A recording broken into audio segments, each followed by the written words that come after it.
जय हिंद। मैं हूं अबीर खालिद अली और आप देख रहे हैं द अबीर खान शो। आज हमारे साथ एक ऐसा शख्स है जिसने अपनी सांसों की परवाह ना करते हुए दूसरों की सांसें लौटाने का वादा कर।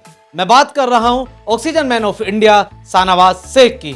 तो लीजिए बात करते हैं शाहनवाज शेख से और जानते हैं उनकी इस जर्नी के बारे में जिसके कारण उनका नाम ऑक्सीजन मैन ऑफ इंडिया पड़ा। शाहनवाज जी, बहुत बहुत स्वागत है आपका हमारे शो में। शुक्रिया, बहुत बहुत शुक्रिया।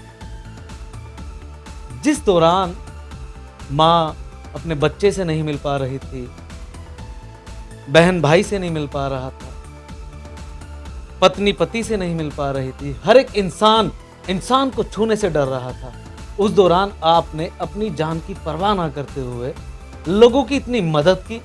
आज आपको ऑक्सीजन मैन ऑफ इंडिया के नाम से जाना जाता है। कैसा लगता है जब आपको लोग देखते हैं और बोलते हैं देखो ये वही है जिसने अपनी सांसों की परवाह ना करते हुए हमारी सांसें लौटाई? और देखिए अबीर जी, मैं आपको बताऊं कि वो दौर ऐसा था, वो वक्त ऐसा था कि हमारे सामने कई लोगों की जान चली गई क्योंकि उन्हें ऑक्सीजन सपोर्ट नहीं मिल पाया उस वक्त। फर्स्ट कोविड का दौर ऐसा था कि मतलब हॉस्पिटल में बेड तो अवेलेबल थे, आसानी से मिल जा रहे थे, लेकिन ऑक्सीजन नहीं मिल पा रहा था। तो उसी के ज़रिए हमने एक शुरुआत करी कि मतलब हम लोगों को ऑक्सीजन देंगे। स्टार्टिंग में ऐसा हुआ कि जब हमने देखा था कि जब जो माइग्रेंट्स थे जो हमारे शहर में बाहर के स्टेट से आए थे यहाँ पे काम करने के लिए, लेकिन वो वक्त पे सारी चीज़ें बंद हो गई, ट्रांसपोर्टेशन बंद हो गया, साथ में कई हज़ार लोगों के काम बंद हो गए, तो उनके 2 वक्त की रोटी भी उनको नसीब नहीं हो पा रही थी। तो उस वक्त एक शुरुआत करी हमने कि हम लोगों को 2 वक्त की रोटी पहुँचाएँगे, जितना भी हमसे बन सकता है, जितना भी हमने कोशिश किया, जितनी हमारी कैपेसिटी थी, हमने उस हिसाब से लोगों की मदद करने की कोशिश की। और उस वक्त ऐसा हुआ कि मेरे एक फ्रेंड थे जो मेरे करीबी दोस्त हैं, उनके घर में एक ट्रेजेडी हुई। उनकी बहन जो 6 मंथ प्रेग्नेंट थी और उनकी तबीयत ख़राब हुई, तो उनके हस्बैंड ने बहुत कोशिश करी कि मतलब कहीं उन्हें हॉस्पिटल में बेड मिल जाए, ऑक्सीजन सपोर्ट मिल जाए, ताकि उनका मतलब सैचुरेशन मेंटेन रहे और आगे सर्वाइव कर पाए। लेकिन ऐसा हुआ कि उन्हें ना बेड मिल पाया हॉस्पिटल में, ना ऑक्सीजन सपोर्ट मिल पाया। और ऑक्सीजन सपोर्ट नहीं मिलने के कारण उस बच्ची की जान चली गई जो 6 महीने प्रेग्नेंट थी। तो जब वो वीडियो मैंने देखा, जब मैंने अपनी आंखों से देखा कि मतलब बच्ची की जान चली गई क्योंकि उसे टाइम पे ऑक्सीजन सपोर्ट नहीं मिल पाया, तो उस वक्त मैंने डिसाइड किया कि हम लोग ऑक्सीजन लोगों तक पहुंचाएंगे। किसी भी ज़रूरत है उस वक्त, अगर कोई भी कोविड पॉजिटिव आ रहा था तो उससे सबसे मैंडेटरी था कि उसे ऑक्सीजन सपोर्ट चाहिए होता था। तो हम लोगों ने फिर एक टीम बनाई और हर एक टीम को डिवाइड किया, हर एक काम दिया उनको, किस तरीके से काम करना है, किस तरीके से लोगों तक ऑक्सीजन सपोर्ट पहुँचाना है। अगर किसी को बेड नहीं मिल पा रहा है हॉस्पिटल में, तो हम उन्हें घर पे ही ऑक्सीजन पहुंचाएंगे ताकि उनका सैचुरेशन जो है वो मेंटेन रहे और आगे उनका बेड अरेंज होने तक वो अपना इलाज करा सके आगे अच्छे से। तो इस तरीके से शुरुआत करी थी। फिर देखा कि मतलब जो कमाई थी हमारे पास में वो ख़त्म हो रही थी, सेविंग्स जो थी। लोग मदद कर रहे थे एक दूसरे की कोविड के दौरान, जिससे जो हो सकता था वो लोगों ने किया।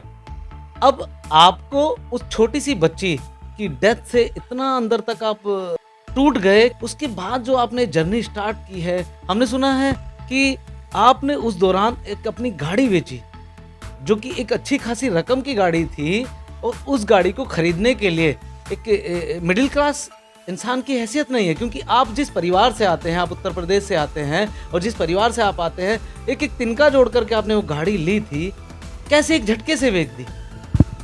देखिए वो वक्त ऐसा था कि जैसे कि मैं आपको बता दूं कि गाड़ी तो मैंने ली थी, बहुत ही मतलब हर एक इंसान को शौक होता है कि जब इंसान कमाए तो अपने शौक पूरे करेगा, अच्छा घर खरीदेगा, अच्छी गाड़ी खरीदेगा। तो एक उसी के चलते मैंने एक गाड़ी खरीदी थी। और जब मैंने देखा कि मतलब लोगों को हॉस्पिटल में जाने के लिए तकलीफ हो रही है, लोग नहीं पहुँच पा रहे हॉस्पिटल में, क्योंकि उस वक्त लोगों ने भी फ़ायदा उठाना शुरू कर दिया था। जो एम्बुलेंस जो सर्विस थी, उन लोगों ने 1-1 किलोमीटर का 4-4 हज़ार 5-5 हज़ार चार्ज कर रहे थे। किस तरह के लोग होते हैं ये, जो इंसान के पास खाना नहीं है, सांसें लेने के लिए ऑक्सीजन नहीं है, उसके बावजूद भी उनको सिर्फ धंधा दिखाई दे रहा है?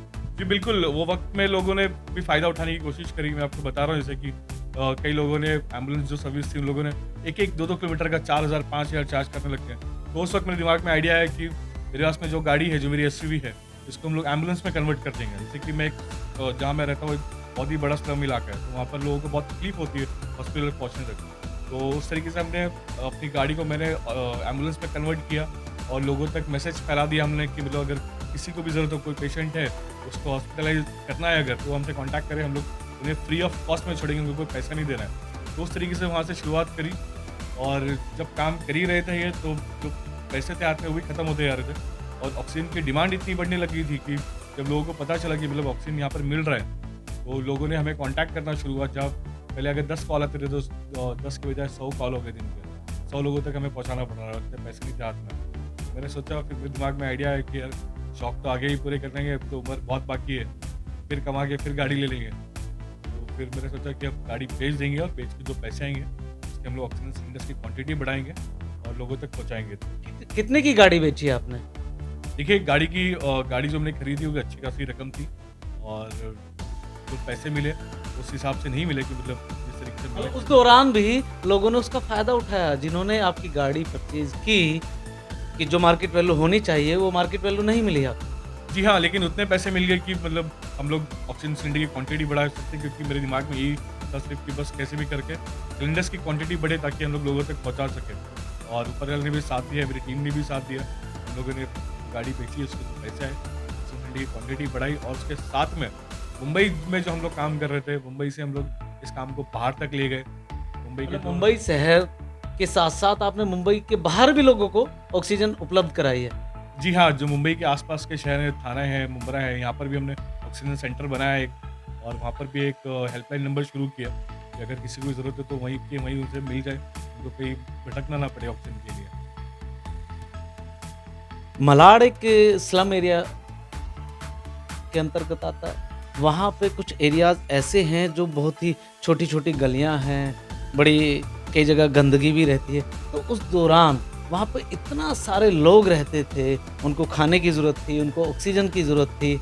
तो ये सब तो आपने अकेले किया या आपके जो साथ जुड़े हुए थे कुछ लोग, उनकी टीम थी, लेकिन वहाँ के जो लोकल नेता थे, पॉलिटिशियन थे, बिजनेसमैन थे, उनका सपोर्ट मिला आपको?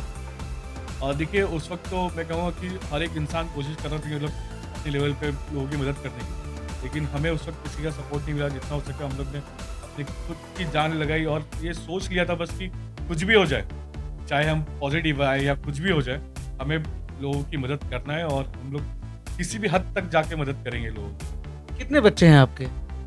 जी, मेरी एक बेटी है। मतलब एक बेटी है आपकी और उसकी परवाह नहीं की आपने। अगर आपको कुछ हो जाता तो क्या करते वो माँ और बेटी, बताइए?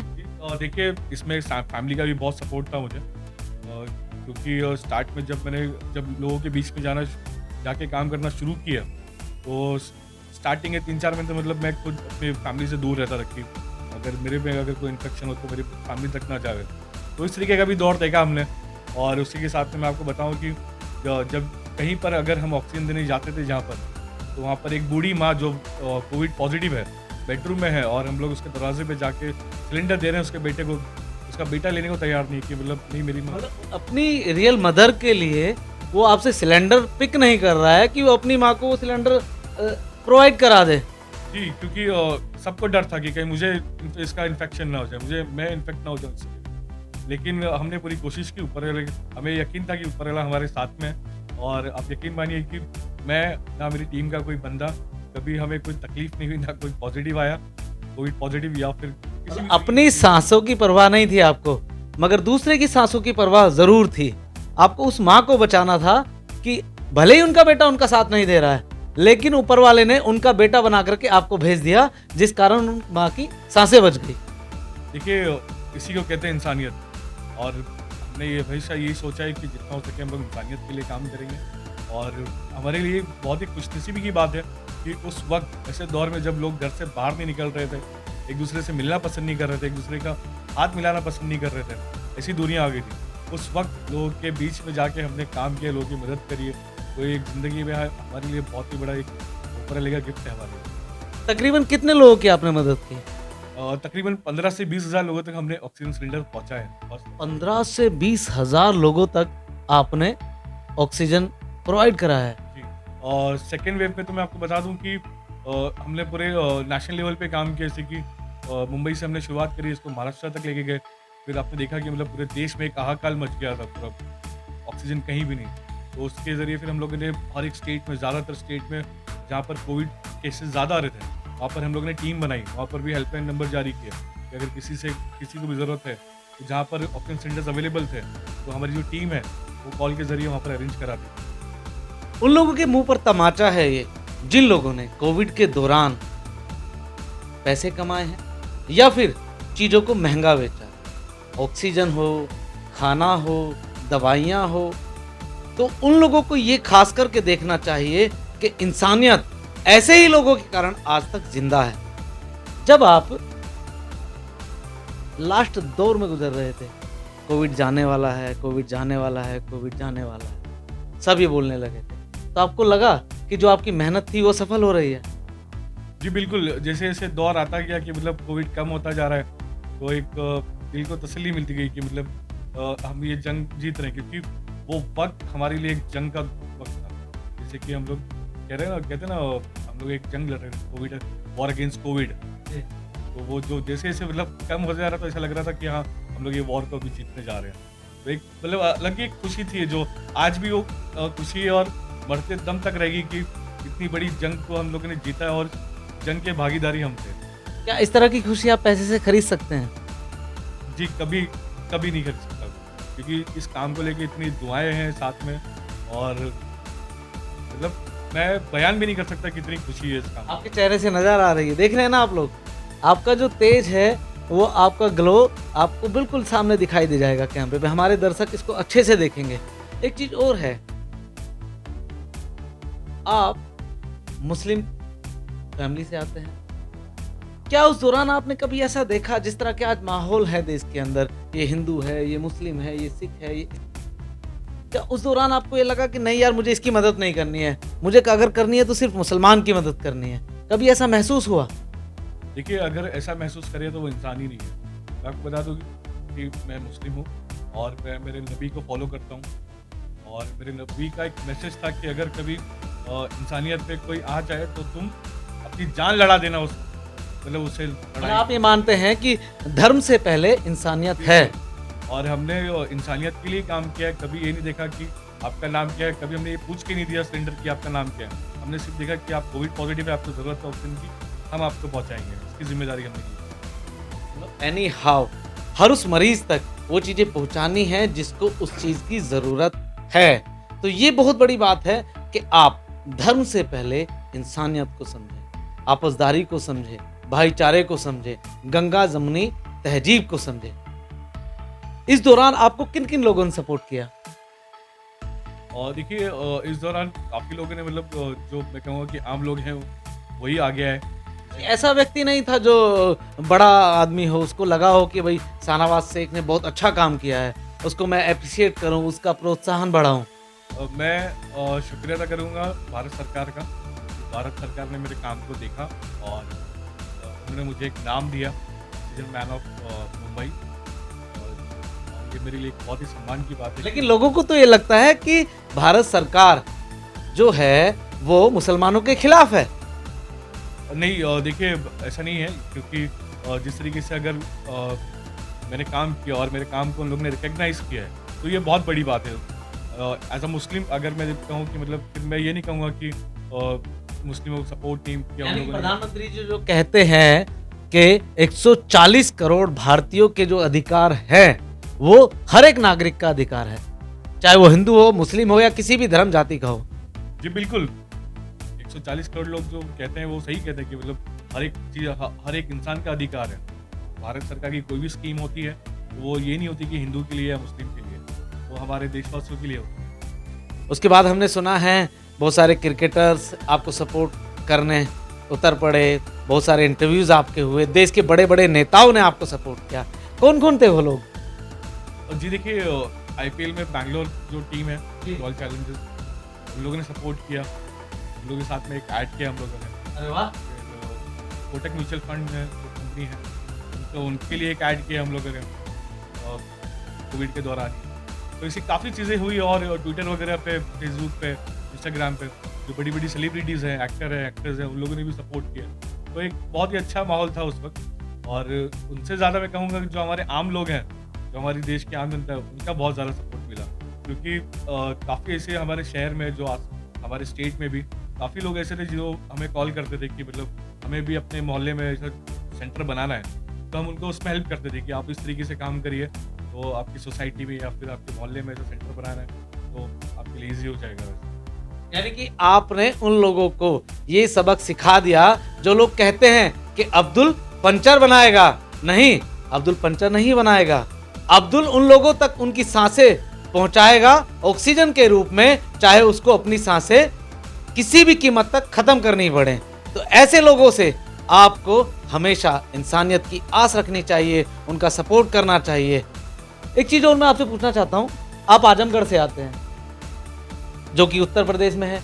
आजमगढ़ का नाम आपको पता ही है, 2-3 चीज़ों के लिए बहुत ज़्यादा मशहूर है, उनको मैं बताना नहीं चाहूँगा आप लोगों को। आप मुंबई में रहते हैं, मलाड में। आने वाला जो टाइम है, क्या आप पॉलिटिक्स ज्वाइन करने वाले हैं आप? और जी देखिए, अभी तो ऐसा कोई इरादा नहीं है, लेकिन हाँ, अगर कभी ज़रूरत पड़ी, ऐसा लगेगा कि मतलब लोगों के लिए और काम करना है, अभी तो फिलहाल मैं जितना हो सकता है मैं कर ही रहा हूँ अभी। आज भी हम लोग छोटे बच्चों के लिए, जो गरीब बच्चे हैं, उनके लिए एक फ्री मतलब एजुकेशन प्रोवाइड कर रहे हैं हम लोगों को फ्री में। और जो गरीब औरतें जो घर के काम वगैरह करती है, उनके लिए भी एक हम लोगों ने एक कोर्स स्टार्ट किया है, ब्यूटिशियन कोर्स। तो इस तरीके का काम जारी है मेरा, लेकिन आगे कभी ऐसी ज़रूरत पड़ी कि मुझे लगेगा कि मतलब लोगों के लिए और काम करना है, और वो इंशाल्लाह ज़रूर। यानी कि पॉलिटिक्स में आने का पूरा मन है। जब हाथ में कलम की ताकत होगी तभी आप लोगों का ज़्यादा भला कर पाएंगे। इस बात को मानते हैं? जी हाँ, देखिए, अगर आपको लोगों का भला करना है और आप जो चाहते हैं कि मतलब लोगों तक एक अच्छी मतलब जो कहते हैं ना गवर्नमेंट की जो स्कीम्स है वो सही तरीके से पहुँचे, लोगों का काम हो, तो उसके लिए सिस्टम में जाना बहुत ज़रूरी है। तो अभी तो मतलब मैं बिल्कुल भी मेरे दिमाग में नहीं कि मैं पॉलिटिक्स ज्वाइन करूँ या नहीं, लेकिन हाँ, अगर फ्यूचर में ऐसा लगेगा मुझे कि मतलब मुझे अभी ज़रूरत है कि मैं पॉलिटिक्स ज्वाइन करूँ ताकि लोगों के लिए और काम कर सकूँ, तो मैं इंशाल्लाह ज़रूर ज्वाइन। देश के युवाओं के लिए आपकी तरफ से कोई संदेश? और देखिए, मैं देश के युवाओं को ये संदेश देना चाहता हूँ कि जिस तरीके से हम लोगों ने कोविड में मिलके एक दूसरे की मदद की है, और आगे भी हम लोग एक दूसरे की मदद करते रहें, ताकि कोई भी अगर हमारे देश में कोई भी गरीब अगर परेशानी में होता है, तो ज़रूरी है कि युवा आगे आएँ और उनकी मदद करें। और देश को आगे ले जाने के लिए युवाओं का कंट्रीब्यूशन बहुत ज़रूरी है। तो मैं यही कहना चाहूँगा सबसे कि प्लीज़ जितना हो सके मदद करिए एक दूसरे की, और देश को आगे बढ़ने में मदद कीजिए। तो ये थे हमारे साथ oxygen man of India Shahnawaz Shaikh. अगली बार आपसे किसी ऐसे ही चेहरे से फिर मुलाकात कराएंगे। देखते रहिए मेरे साथ दाबिर खान शो। जय हिंद।